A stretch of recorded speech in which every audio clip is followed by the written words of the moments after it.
আমার স্ত্রী রেহেনা 2 দিন আগে আমাকে আর আমার 6 বছরের মেয়েকে ফেলে আমাদেরই পাশের বাসার উজ্জ্বলকে বিয়ে করে পালিয়ে গেছে। গ্রামে এই নিয়ে বিচার বসবে আগামী পরশু। দীর্ঘ 5 বছরের প্রবাস জীবন পার করে আজকে দেশে ফিরে যাচ্ছি, কিন্তু মনের ভিতর এক সমুদ্র হাহাকার। আমি সাইফুল ইসলাম সাইফ। আজ থেকে 5 বছর আগে মালয়েশিয়ার পথে পাড়ি জমাই। চিন্তাটা ছিল এরকম যে 5-6 বছর যদি বিদেশের বুকে কাজ করি, আল্লাহর অশেষ রহমতে যা আয় করব তাই দিয়ে আমাদের বাকি জীবন, আমার মেয়ে সাইমার জীবন খুব সুখেই পার হয়ে যাবে। মালয়েশিয়াতে আসার পর আল্লাহ যেন আমার রিজিকের দুয়ার খুলে দিয়েছিল। যেখানে দেশে থাকা অবস্থায় সারাদিন অক্লান্ত পরিশ্রম করেও 150 থেকে 200 টাকা আয় করতাম, সেখানে এই দেশে আসার পর গড়ে প্রতিদিন বাংলাদেশি 1000 থেকে 1500 টাকা আয় করতাম। প্রতি মাসে দেশে 40,000 টাকা পাঠাতাম।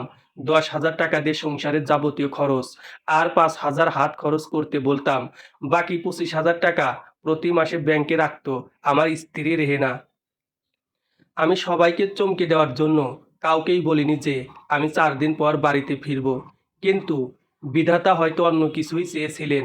যেদিন কনফার্ম হলাম আর 4 দিন পর দেশে ফিরব, সেদিনই আমাকে চমকে দিল আমার স্ত্রী রেহেনা। আমার মা ফোন দিয়ে জানালো যে আমার স্ত্রী পাশের বাসার উজ্জ্বলের সাথে পালিয়ে গেছে। পালিয়ে যাওয়ার 2 দিন পর কোর্ট থেকে তালাকনামা আর একটা চিঠি এসেছে বাড়িতে। বাগেরহাট জেলার ছোট্ট একটা গ্রামে বাড়ি আমাদের। রেহেনার সাথে আমার বিয়েটা ছিল প্রেমের।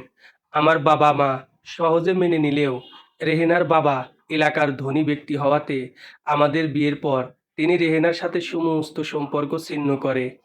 এমনকি ও বাড়ির কেউ আমাদের সাথে কোনোদিন দেখা করা কিংবা কথা বলার সাহস পেত না। অবশ্য এতে রেহেনার কোনো আফসোস ছিল না। সে বারবার বলতো, সাইফ, জীবন একটাই, এক জীবনে ভালোবাসার মানুষকে ছাড়া বেঁচে থাকবো এটার মানেই হয় না। তাই বাবা মাকে ছেড়ে দিতেও রাজি, কিন্তু তোমাকে ছাড়তে পারবো না। এখন বুঝতে পারছি যে আমাকে আমার জন্য নিজের বাবা মাকে ছেড়ে দিতে পারে, সে যখন তখন আমাকেও ছেড়ে দিতে পারবে। আর সেটাই হলো আমার সাথে। আমার সোনার সংসার ছেড়ে চলে গেল, কিন্তু একবারও কি আমার মিষ্টি মেয়েটার মুখের দিকে তাকায়নি ও? নিজের গর্ভে যে মেয়েকে প্রায় 10 মাস রেখেছে, তাকে ফেলেই অন্যের হাত ধরে চলে গেল। তোমাকে অভিশাপ দেব না রেহেনা, কিন্তু একটা কথা মনে রেখো, মাথার উপর আছে বিশাল আকাশ, পায়ের নিচে জমিন। এই বিশাল আকাশ আর জমিনের মালিক কিন্তু সব দেখেছে। তোমার করা অন্যায়ের শাস্তি সে তোমাকে দেবেই। পাপ কারো পিছু ছাড়ে না। আজকের দিনটার অপেক্ষায় ছিলাম বিগত কয়েক বছর ধরে। কবে দেশে যাব, তারপর জমানো টাকা দিয়ে একটা বড়সড় কাপড়ের দোকান দেব। কিন্তু সেসব ভাবনা যেন মরুভূমির মধ্যে পানি খোঁজ করার সমান। সত্যি আমার জীবনটা আজকে তিক্ত মনে হচ্ছে। একটা কথা আছে, সুখে থাকতে ভূতে কিলায়। আমার স্ত্রীর অবস্থাটাও ঠিক তাই হবে। উজ্জ্বলের মতো লম্পটকে বিয়ে করা ওর জীবনের সবচেয়ে বড় ভুল। যাক, সে বিষয়ে এখন ভাবার সময় নেই। এখন এয়ারপোর্টের উদ্দেশ্যে রওনা দিই।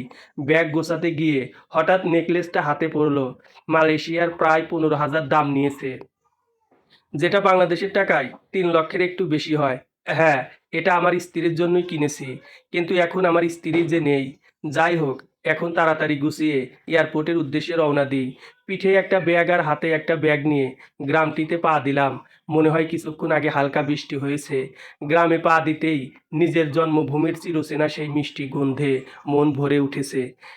মেটে রাস্তা হওয়াতে রাস্তার মাটিও কিছুটা নরম হয়ে গেছে। পায়ের জুতা খুলে একটা পলিথিনের ব্যাগে নিলাম। হেঁটে চলেছি বাড়ির উদ্দেশ্যে। কিছু দূর যেতেই ছোটবেলার বন্ধু রাকিবের সাথে দেখা। বন্ধু, তোর বউটাকে তো উজ্জ্বল খেলে দিল। কি বলবো, কিছু তো বলার নেই আমার। আমার মুখে যেন কেউ তালা লাগিয়ে দিয়েছে। রাকিবের দিকে তাকিয়ে ঠোঁটের 2 কোণা কিঞ্চিৎ প্রশস্ত করে একটা মৃদু হাসি দিলাম। আমাকে আর মাথা উঁচু করে চলা মানায় না, তাই মাথাটা নিচু করে রাকিবের সামনে থেকে বিদায় নিয়ে হাঁটতে লাগলাম। পিছন থেকে, সাইফ, আমার কথায় কষ্ট পাইলেও কিছু করার নেই দোস্ত। গ্রামের প্রত্যেকটা মানুষ এর থেকেও বাজে কথা তোকে শোনাবে রে। তোর মেয়েটাকে দেখলে সবাই কি বলে জানিস? 12 বাতারির মেয়ে। গতকাল এই নিয়ে 2-1জনকে মেরেছিও। পরশু সন্ধ্যায় যে বিচার বসবে, সেখানে আমার কথাও উঠবে। যাই হোক, আগের কথাগুলো বলার জন্য দুঃখিত দোস্ত। তুই আমার ছোটকালের বন্ধু, নিজের ভাইয়ের সমান। ইচ্ছা ছিল তোকে দেখলে বুকে জড়িয়ে ধরবো, কিন্তু তোকে কষ্ট দেওয়া লাগলো। কারণ সহ্য ক্ষমতা বাড়াতে হবে। রাকিবকে একটু বুকে জড়িয়ে ধরতেই মন বলছিল, আসলেই তো, এর থেকেও বাজে বাজে কথা শোনা লাগবে আমাকে।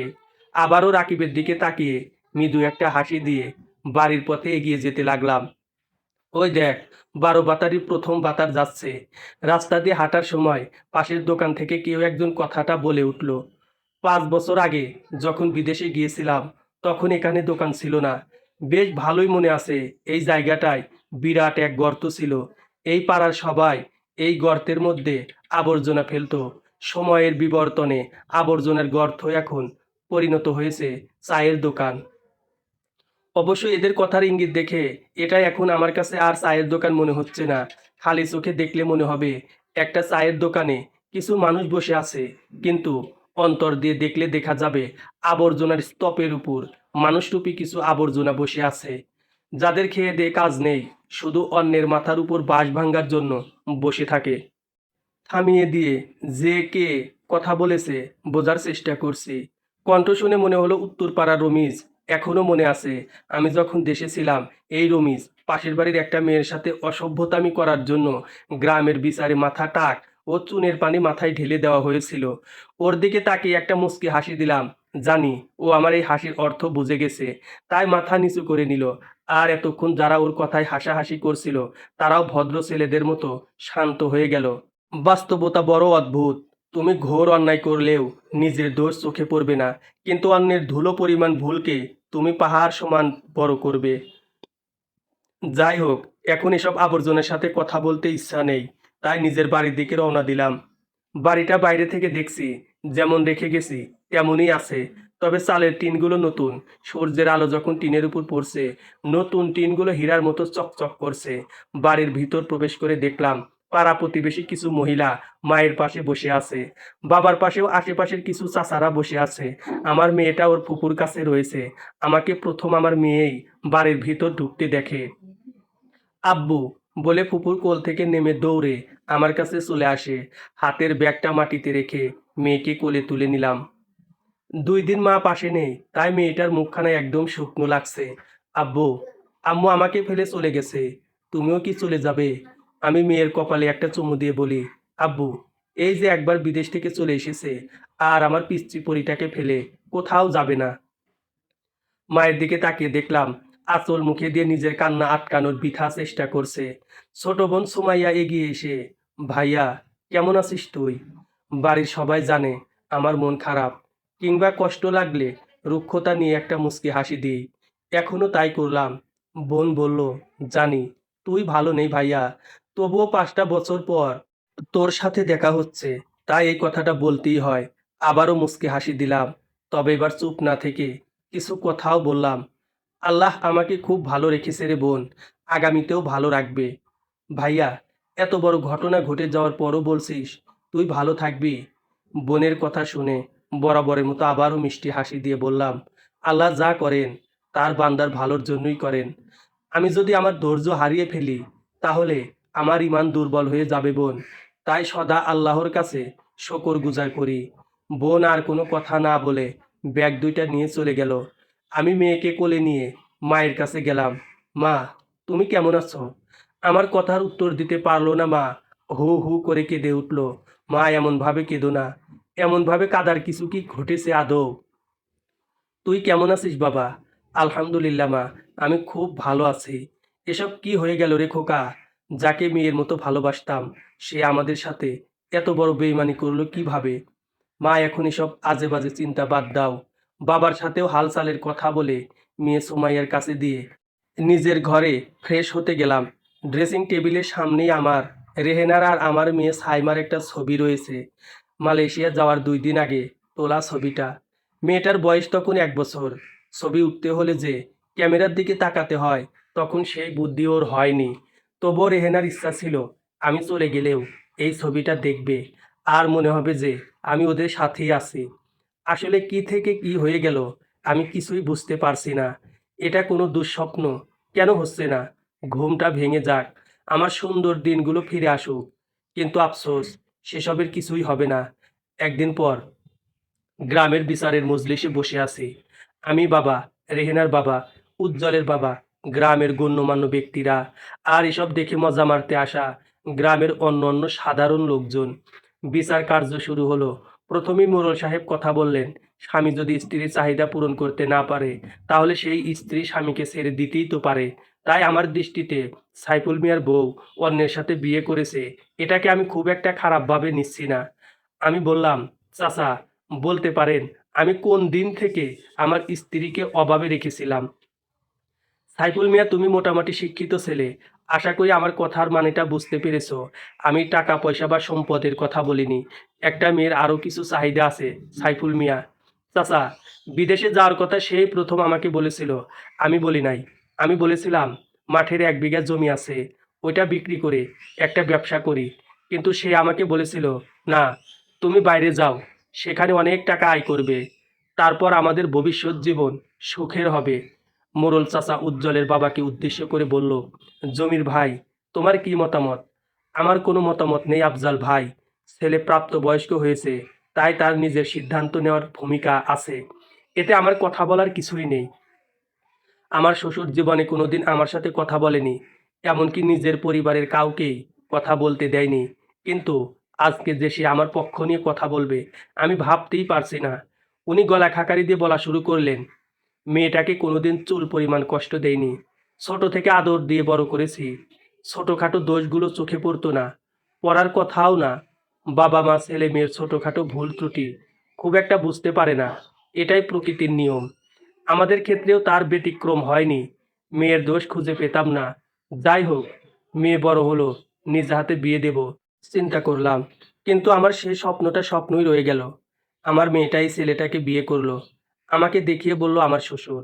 বাবা হিসেবে আমার একটু রাগ করা স্বাভাবিক কিনা, সেজন্য মেয়ে জামাইয়ের সাথে কথা বলতাম না, কিন্তু মনে মনে খুশি হতাম যে আমার মেয়েটা সাইফুলের মতো সৎ একজন মানুষকে জীবন সঙ্গী হিসেবে পছন্দ করেছে। আমার অবাধ্য হওয়ার জন্য মেয়ে জামাইয়ের সাথে কথা না বলা, আবার ভালো ছেলের সাথে মেয়ের বিয়ে, এই নিয়ে বেশ দ্বিধাদ্বন্দ্বে থাকতাম। কবে যে এমন করতে করতে 7টা বছর পার হয়ে গেছে, বুঝতেও পারিনি। ভেবেছিলাম সাইফুল ফিরে এলে ধুমধামের সাথে জামাই বরণ করব আমরা, কিন্তু আমার হতভাগী মেয়েটা এটা কি করলো? হীরা ফেলে কাছের টুকরার পিছে চলে গেল। এই বলে আমার শ্বশুর মাথা নিচু করে নিল। মাথা নিচু করাটাই স্বাভাবিক। মেয়ে যদি ভুল করে, তার দায়ভার তো বাবা মাকেই নিতে হবে। কিছুক্ষণ পর রেহেনার বাবা নিজের চেয়ার ছেড়ে আমার বাবার সামনে দাঁড়ালো। শরীফুল ভাই, আপনাকে বিয়াই বলে আর ডাকা হলো না। যখন সব রাগ মুছে মেয়ে জামাইকে নিয়ে ভালো থাকতে চাইলাম, আর এসব কি হয়ে গেল? অবশ্যই এর জন্য সব দোষ আমার। আমি মেয়ের কোনো দোষ ভালো করে চোখ দিয়ে দেখিনি। আমি আপনার সামনে দাঁড়িয়ে আছি, এখন আপনি আপনার পায়ের জুতা খুলে আমার মুখের উপর একের পর একটা আঘাত করতে থাকুন। যতক্ষণ আপনি ক্লান্ত না হবেন, আমাকে আঘাত করবেন। বাবা ওনার হাত ধরে বলল, এ কি বলছেন বিআই সাহেব? আপনি এখনো আমার বিআই আছেন। কারণ হলো আপনার নাতনি সাইমা। আমাদের সম্পর্কটার একটা মজবুত বন্ধন হলো আমাদের নাতনি। বাবার কাছ থেকে আমার দিকে এগিয়ে এসে আমার হাত ধরে বলেন, আমাকে মাফ করে দিও বাবা, আমার মেয়েকে আমি সভ্য বানাতে পারিনি। আমি সেই মুচকি হাসি দিয়ে বললাম, দোষী আপনি না, দোষী হলাম আমি। আমার উচিত ছিল আপনার অনুমতি নিয়ে বিয়েটা করা, কিন্তু সেটা না করে ভালোবাসার কালো অন্ধকারে চলে গিয়েছিলাম। তাই হয়তো আল্লাহ আমাকে এটার শাস্তি দিলেন। আমি এবার কোনো ভুল করিনি বাবা। আজকে দুপুরে আমি কোর্ট অফিসে গিয়েছিলাম। সেখানে গিয়ে আমার সমস্ত সম্পত্তি আমি আমার নাতনির নামে লিখে দিয়েছি। না, আমাদের করুণা করবেন না, আমি ওর বাবা। আল্লাহ আমাকে যা দিয়েছেন তা দিয়েই আমার মেয়েকে বড় করব।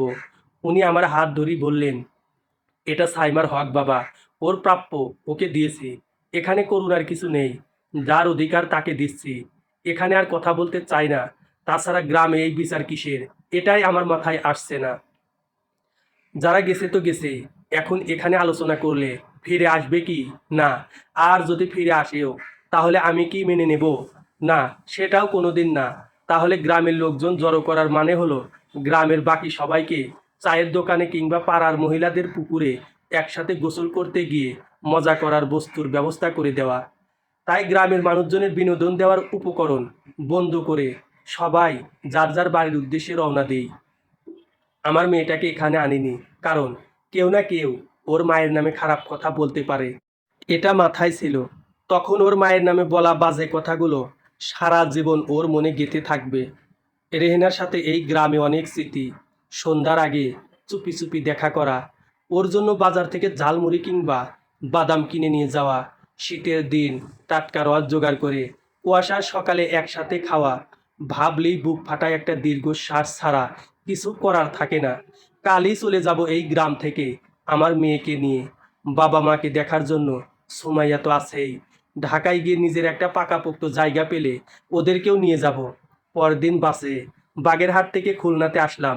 সোনাডাঙ্গা বাস স্ট্যান্ডে নেমে ইজি বাইক নিয়ে খুলনা রেলওয়ে স্টেশনের উদ্দেশ্যে চললাম। সকাল 8:40 এর ট্রেনে ঢাকার উদ্দেশ্যে রওনা দিলাম। দৌলতপুর স্টেশনে ট্রেন 5 মিনিটের জন্য থাকলো। আমাদের সিট ছিল বগির ঠিক মাঝখানে। আমাদের সামনে, আমাদের মুখোমুখি আরও একজোড়া সিট আছে। কেউ বসেনি ওগুলোই। একটু পর দুজন সিটে এসে বসলো, একজন মহিলা এবং একজন পুরুষ। অবশ্য পুরুষ না বলে যুবক ছেলে বলাটা যথার্থ, কারণ মেয়েটা থেকে ছেলেটার বয়স 5 বছর কম। ভাবছেন এসব জানলাম কি করে? হ্যাঁ, ঠিক ধরেছেন। সামনে দুইজনের একজন আমার স্ত্রী। না না, স্ত্রী না, উনি তো স্ত্রী ছিলেন। একজন আমার সাবেক স্ত্রী এবং অন্যজন তার নতুন স্বামী। আমার মেয়েটা হঠাৎ নিজের মাকে দেখে, আম্মু তুমি চলে এসেছো, কিন্তু এই খারাপ আঙ্কেলটার কাছে কেন আসো? আব্বুর পাশে এসে বসো। মেয়ের কথা শুনে রেহেনা কিছুটা বিব্রতকর পরিস্থিতিতে পড়ে গেল। এদিক সেদিক তাকাতে লাগলো, যাতে করে আশপাশের সিটের লোকজনকে বোঝাতে পারে মেয়েটা অন্য কাউকে ডাকছে। কিন্তু আমার মেয়েটা বয়স মাত্র 6 বছর। মায়ের জন্য ওর মায়া তো থাকবেই। তাই আবার বলল, আম্মু তুমি এদিক ওদিক তাকাচ্ছ কেন? আমি তো তোমাকেই ডাকছি। রেহেনার পাশ থেকে উজ্জ্বল বলে উঠল, তোর আম্মু মরে গেছে। এটা তোর আম্মু না, এটা আমার বউ। ট্রেনের ভিতরেই স্বামী সন্তানের সামনে আমার স্ত্রী অন্যের সাথে ডলাডলি করছে। ন্যূনতম বিবেচনা বোধ যেন তার ভিতর নেই। মানলাম আমি এখন আর তার স্বামী নেই, কিন্তু সন্তান, মেয়েটাও কি ওর কাছে এতটাই পর হয়ে গেছে যে মেয়ের সামনে অন্যের সাথে মাখামাখি করছে? আম্মু তুমি এই খারাপ লোকটার সাথে কেন বসে আছো? তুমি আমার সিটে এসে বসো, আমার আব্বুর পাশে, আর আমি তোমার কোলে বসবো। রেহেনা চরম বিরক্তি নিয়ে বলল, এই মেয়ে, কে তোর মা? বারবার মা মা করে যাচ্ছিস। মেয়ের বয়স 6 বছর, খুব একটা অবুঝ বলা চলে না। এখনকার যুগে তো 3 বছরের মেয়েরও যথেষ্ট বুদ্ধি হয়। আমার মেয়ের ক্ষেত্রেও তার ব্যতিক্রম হয়নি। মায়ের এরূপ আচরণে সাইমা নিজেকে সামলে নিয়ে বলল, সরি আন্টি, আপনার চেহারাটা দেখতে একদম আমার মায়ের মতো, তাই হয়তো আপনাকে দেখে আমার মা মনে হয়েছে। আমাকে মাফ করে দেবেন। রেহেনার দিকে তাকিয়ে দেখলাম, মেয়ের কথায় তার যেন বিন্দু মাত্র আফসোস বা কষ্ট কাজ করছে না। বিরক্ত দৃষ্টি নিয়ে ট্রেনের জানালা দিয়ে বাইরে তাকিয়ে আছে। ভাবলেশহীন দৃষ্টি। জানি মেয়ের কথায় একটুও না, বেশ খানিকটা বিরক্ত। এবার কিছু উচিত কথা বলা দরকার, তাই গলাটা ঝেড়ে নিয়ে বললাম, রেহেনা, সরি সরি, নাম ধরে ডাকার অধিকার তো আর নেই। আমার 5 বছরের প্রবাস জীবনের যত টাকা পাঠিয়েছি সেটা তো আমার হাতে তুলে দেওয়া আপনার দায়িত্ব, তাই না? আমার কথার কোনো উত্তর দিল না। আমি এবার উজ্জ্বলকে উদ্দেশ্য করে বললাম, উজ্জ্বল, তুমি আমার স্ত্রী, মানে তোমার বর্তমান স্ত্রী থেকে 4-5 বছরের ছোট। সেই হিসাবে তুমি আমার অনেক ছোট। তাই একজন বড় ভাই হিসেবে বলছি, তোমার স্ত্রীকে বলো আমার উপার্জনের সমস্ত টাকা আমাকে ফিরিয়ে দিতে। এবার রেহানার যেন আমার বলা কথাটা গায়ে বেঁধে গেল। কেউ তোমার টাকা নেয়নি, ওকে? তাহলে আমার উপার্জন করা টাকাগুলো কোথায় গেল সেটা আমি কিভাবে জানবো? আর হ্যাঁ, আমি কারো টাকা নিয়েছি এটার প্রমাণ কারো কাছে নেই। ওর বলা কথাটা শুনে মাথায় যেন আগুন উঠে গেল। রাগের বশে নিজের সিট থেকে উঠে ওর সামনে গিয়ে ঠাস করে একটা চড় দিলাম। উজ্জ্বল আমার কলার ধরতে ওকেও মারতে লাগলাম। আমি যেন দিশেহারা হয়ে গিয়েছি। মাথায় খুন চেপেছে। আমার সমস্ত সুখ, টাকা পয়সা, আমার ভালোবাসা সব এই অমানুষটার জন্য হারিয়ে গেছে। আচ্ছা, অমানুষ কি শুধুই উজ্জ্বল?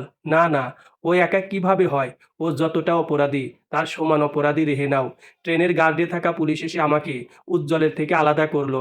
ছাড়ুন আমাকে, ওকে আজকে আমি খুন করব। আমার চোখের সমস্ত ঘুম কেড়ে নিয়ে আমাকে ও শেষ করে দিয়েছে। আমার বলা কথার পাল্টা জবাব দিয়ে উজ্জ্বল বলল, দেখুন না, এই লোকটা আমার স্ত্রীকে আজে বাজে ইঙ্গিত করছিল। আমি প্রতিবাদ করায় আমার উপর ঝাঁপিয়ে পড়েছে, এমনকি আমার স্ত্রীর উপরেও হাত তুলেছে।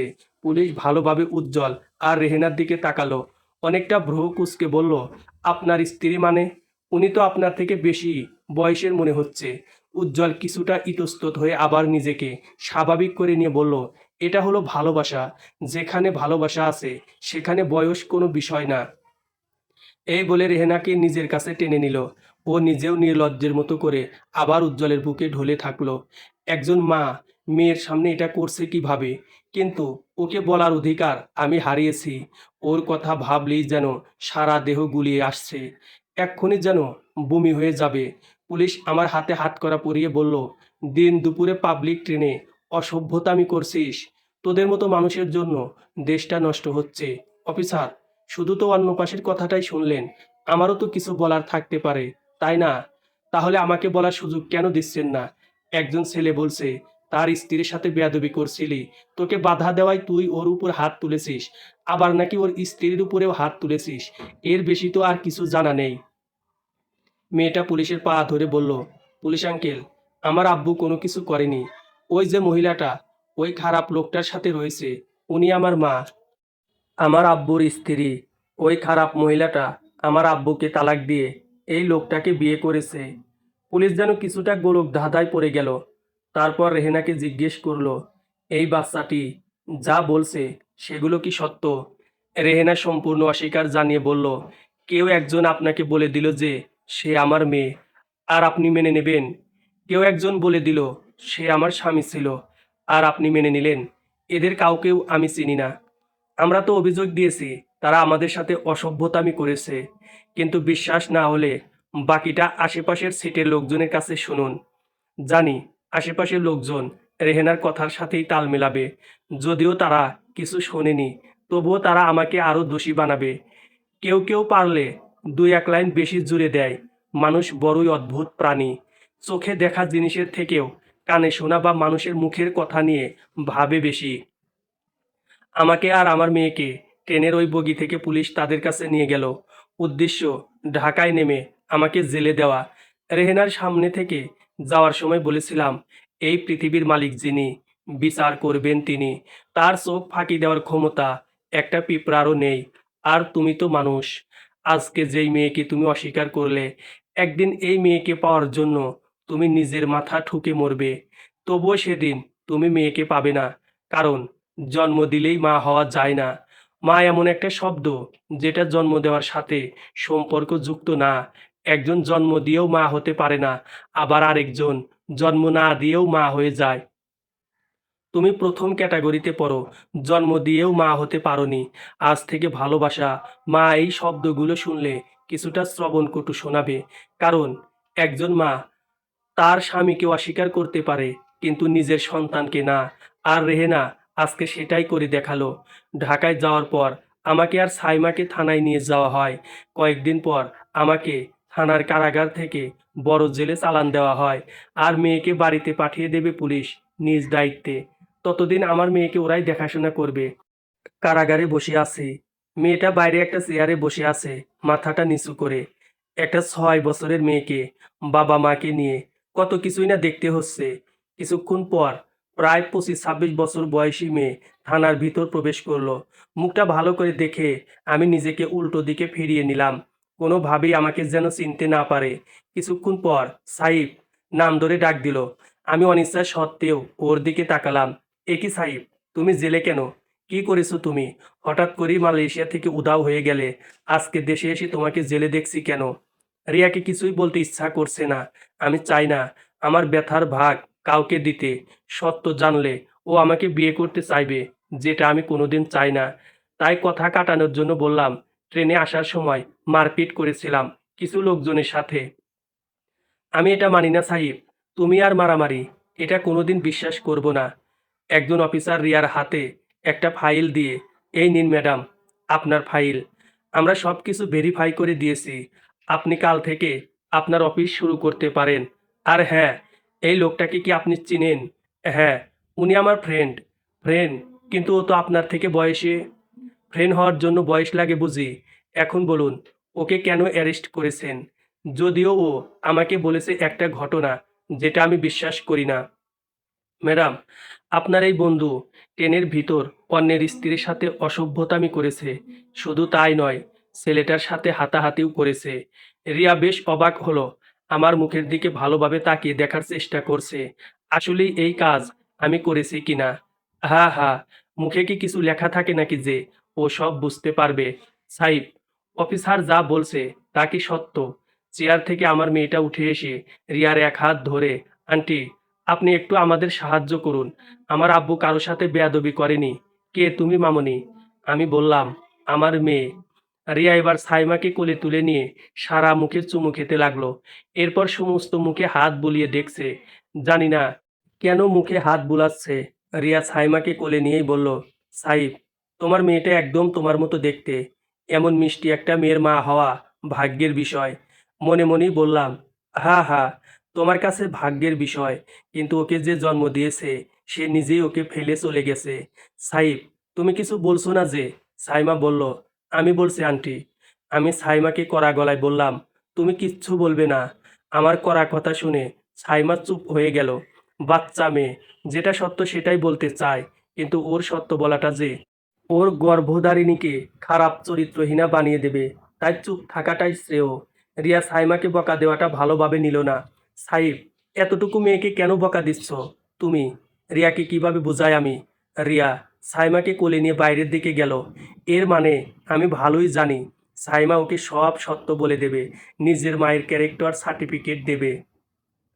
কিছুক্ষণ পর রিয়া আর সাইমা ফিরে এলো। রিয়া চোখ দুটো ভেজা ভেজা, হয়তো একজন মায়ের তার সন্তানকে ফেলে চলে যাওয়ার কথাটা শুনে কেঁদেছে। সন্তানের সামনে মায়ের অন্যের সাথে ডলাডলির কথা শুনে কেঁদেছে। সাইমা 6 বছরের মেয়ে, সব বিষয় খুব সহজেই ওকে বলতে পারবে জানি।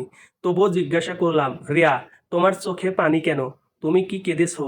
রিয়া পাশ থেকে টিস্যু পেপার বের করে ভালো করে মুখ মুছে নিল। না, আমি কাঁদছি না সাইব। তোমার সাথে এত কিছু ঘটে গেল আর তুমি ফোন দিয়ে আমাকে জানালেও না। আমি মুচকি হাসি দিয়ে বললাম, হা হা, কি বলবো? আমার বউ অন্যের সাথে পালিয়ে গেছে, এটা বলবো? প্লিজ সাহিব, তুমি এই হাসিটা দেবে না। তোমার এই হাসিটাই আমার মনে হাহাকারের সৃষ্টি করে। এত ধৈর্যশীল না হলে পারো সাহিব। আমি আবারও মুচকি হাসি দিয়ে বললাম, উপরে যিনি আছেন তিনি ধৈর্যশীল মানুষকে পছন্দ করেন এবং ভালোবাসেন। তোমার সব জ্ঞানী কথা পরে শুনবো, এখন চলো। রিয়া এমনভাবে বলছে যেন থানাটা ওর। ও কথা বলার জন্য অফিসারের রুমে গেল সাইমাকে নিয়ে। কিছুক্ষণ পর অফিসার সহ ওরা আমার সেলের সামনে আসলো। সেলের দরজা খুলে দেওয়া হলো। অফিসার রিয়া আর সাইমাকে আগে যেতে বলে আমার সাথে সাথে বাইরে যেতে লাগলো। আমার ঘাড়ে হাত দিয়ে বলল, আমি দুঃখিত মিস্টার সাইফুল। ম্যাডামের কাছে আর আপনার মেয়ের কাছে সব কিছু শুনলাম। এমন কিছু আপনার জীবনে ঘটেছে ভাবলেই সারা শরীরের পশম কাটা দেয়। কি অদ্ভুত জীবন! যার জন্য বাইরের দেশে গেলেন সেই আপনাকে ছেড়ে চলে গেল।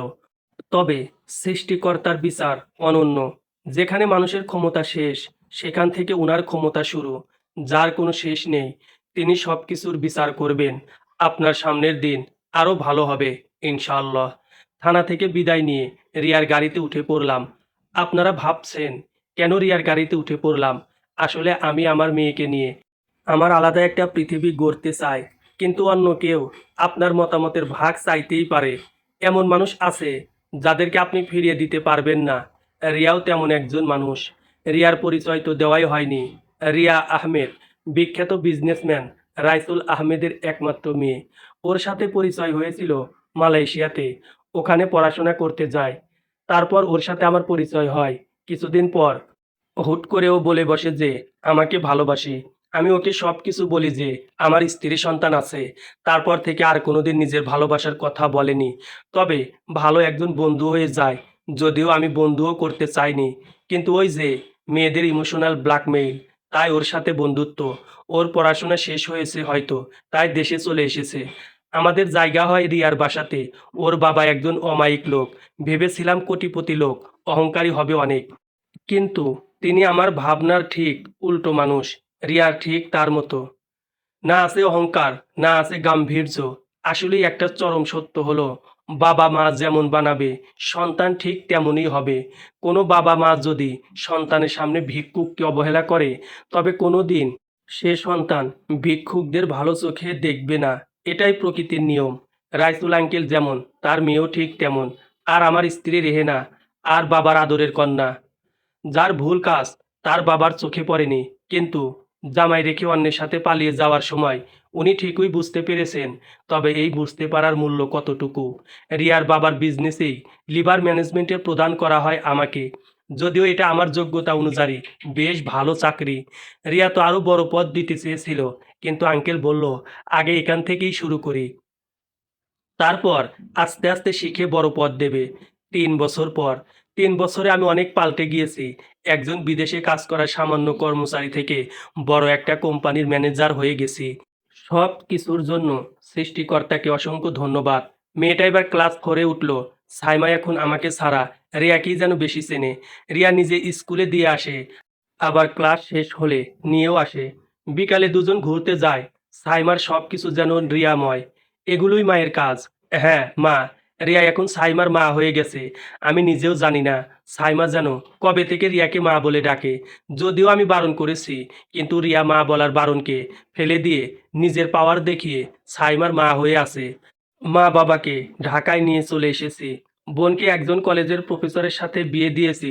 সাইফুলের জীবনের সফলতা যেখানে একের পর আসতে চলেছে, সেখানে হঠাৎ একদিন ধমকা হাওয়া চলে আসে। আমার ঠিকানায় একটা চিঠি আসে, হাইকোর্ট থেকে এসেছে। সেখানে লেখা আছে, এত দ্বারা সাইফুল ইসলামকে জানানো যাচ্ছে যে আপনার সাবেক স্ত্রী আপনার বিরুদ্ধে অভিযোগ দায়ের করেছে যে আপনি আপনাদের মেয়েকে নিজের কাছে জোর করে রেখে দিয়েছেন। তাই আগামী 25 তারিখ কোর্টে হাজির হওয়ার আদেশ দেওয়া হলো। চিঠিটা পড়ে সারা দেহ ঘামতে থাকলো। আমার মেয়েকে তাহলে আমার কাছ থেকে কেড়ে নেবে রেহেনা? কিভাবে থাকবো আমি? 9 বছরের মেয়ে আমার। মা যত দোষই করুক, একবার হাত বাড়ালে তার কাছে চলে যাবে। আমার সাইমাও কি আমাকে ছেড়ে চলে যাবে? বাবার ভালোবাসাকে ফেলে ওর মায়ের কাছে চলে যাবে? কোর্টে জজ, সাইমা মামুনি, তুমি কার কাছে থাকতে চাও? সাইমা, আমি মায়ের কাছে থাকবো। জানতাম এমন কিছুই হবে। মেয়ে মায়ের কাছেই থাকতে চাইবে, এটাই নিয়ম। আমার জীবনের হাহাকার আরও এক ধাপ এগিয়ে গেল। রেহেনার মুখ খুশিতে ভরে উঠল। আসলেই কি দুনিয়ার বুকে সুখ নামক জিনিসটা আমি আর পাবো না? আল্লাহ কি সারা জীবন আমার পরীক্ষা নিয়েই যাবেন? পাশ কি কোনোদিন করব না? রেহেনা হাসি মুখে মেয়ের সামনে গিয়ে বলল, আমি জানতাম তুই আমাকে ছাড়া থাকতে পারবি না। আয় সোনা, আমার কাছে আয়। কিন্তু রেহেনার কথা শুনে সাইমার ভিতর এক বিন্দুও পরিবর্তন দেখা গেল না। রেহেনা বলল, আমার কাছে আয়। এবার সাইমা মুখ খুলল। আপনি কে? জর্জ বললেন, উনিই তো তোমার মা, যার কাছে এখন থেকে তুমি থাকতে চাও। না, উনি আমার মা না। আমার মা ওই যে আমার বাবার পাশে বসে আছে। রিয়ার দিকে চোখ পড়তেই দেখলো ছল ছল চোখের পানিগুলো গাল বেয়ে নিচে পড়ছে। কষ্টের পর সুখের অনুভূতিগুলো এমন। রিয়া ভেবেছিল যে সাইমা ওর আসল মায়ের কাছে চলে যাবে। তবে রিয়ার ভাবনা ভুল ছিল। রিয়া নিজেই যে আমার মেয়েটার আসল মা হয়ে উঠেছে। সাইমার কথা শুনে রেহেনা যেন আকাশ থেকে পড়ল। তুই কি বলছিস সোনা? তুই আমার কাছে না থেকে অন্য একজনের কাছে থাকবি? আমাকে ছাড়া থাকতে তোর কষ্ট হবে না? এবার আমি দাঁড়িয়ে চিৎকার করে বললাম, না, ওর কষ্ট হবে না। ওর কষ্ট তো সেদিন হয়েছিল যেদিন ওর জন্মদাত্রী ওকে ফেলে অন্যের সাথে পালিয়ে গিয়েছিল। আজকে তো ও ওর মাকে পেয়ে গেছে, সবাইকে জানিয়ে দিয়েছে কে ওর মা। তাহলে কেন ওর কষ্ট হবে? আমি সব কিছুর খোঁজ নিয়েছি। নিজের বাচ্চার জন্ম দেওয়ার ক্ষমতা হারিয়ে এখন আমার মেয়েটাকে কেড়ে নিতে এসেছো, তাই না? কিন্তু আল্লাহর বিচার তো দেখেই ফেললে। এর থেকেও বড় কিছু অপেক্ষা করছে তোমার জন্য। কোর্টের কাজ শেষ হলে আমি, রিয়া, সাইমা সহ আমরা সবাই চলে আসি নিজেদের বাসায়। বাসায় আসার পর রিয়া বলে, সাইফ, তুমি মেয়েকে নিয়ে বাইরে চলে যাও। বাইরে যাব মানে? কোথায় যাব? মরিশাসে আমাদের যে অফিস আছে, তুমি আর সাইমা ওখানেই থাকবে। না, তা হয় না। সাইমা তোমাকে ছাড়া থাকতে পারবে না। নিজের মাকে ছাড়া যে থাকতে পারে, সে আমাকে ছাড়াও থাকতে পারবে সাইফ। ওকে নিয়ে তুমি চলে যাও। আমি তো মাসে মাসে যাব ওখানে। না, যাব না। তুমি ওর নিজের মা।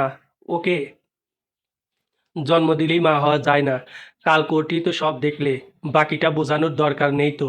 সেজন্যই বলছি ওকে নিয়ে চলে যাও। আমি দরকার হলে ঘন ঘন যাব। তবুও তোমার কাছে থাকলে তো আমার কাছে থাকাই হবে। বুঝলাম, কিন্তু এভাবে কতদিন?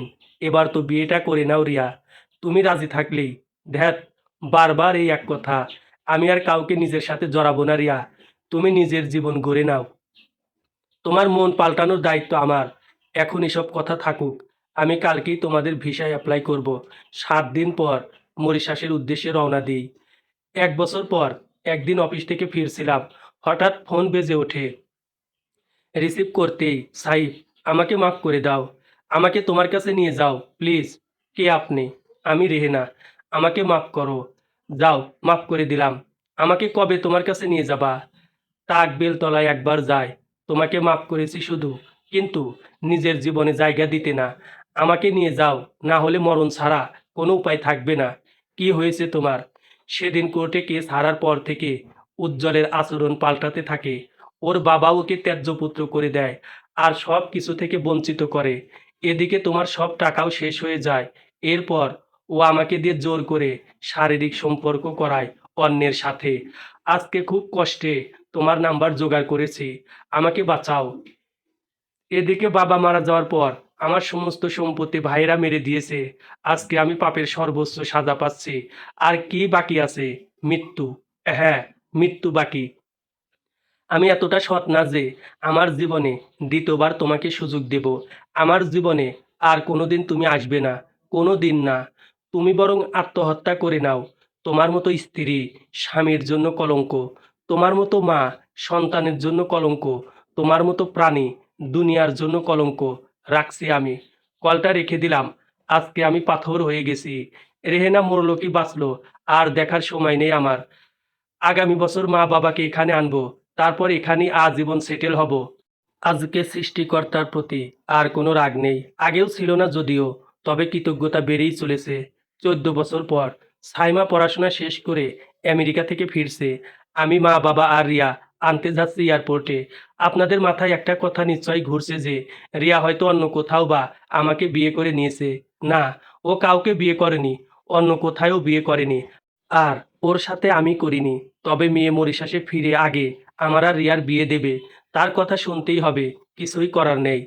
তবে হ্যাঁ, যে মেয়ে আমার জন্য জীবনের ২০ বছর অপেক্ষা করতে পারে তাকে আর ফিরিয়ে দেওয়া যায় না। অন্তত বুড়ো বয়সেও গল্প করার মানুষ পাবো। আর কদিনই বা বাঁচবো, বয়স তো ৫০ প্রায় হয়েই গেল। আমি রিয়াকে অপেক্ষা করাবো না। আমি ওর ভালোবাসার কাছে পরাজিত। ভাবছেন রেহেনা কেমন আছে? আসলে ওর খোঁজ আর নেওয়াই হয়নি। সেদিন ওকে বলেছিলাম ও মরলেও কিছু যায় আসে না, বাঁচলেও। রিয়া অবশ্য ওর বিষয়ে কিছু বলতে চেয়েছিল, আমি বলতে দেইনি। জানার ইচ্ছা নেই ও কেমন আছে। মরুক বাঁচুক, আমার কি। ভালো থাকবো মেয়েকে নিয়ে, যে আমাকে সত্যিকারের ভালোবেসেছে, সেই রিয়াকে নিয়ে। সমাপ্ত। গল্পটি আপনাদের কাছে কেমন লেগেছে প্লিজ কমেন্ট করে জানাবেন। ধন্যবাদ।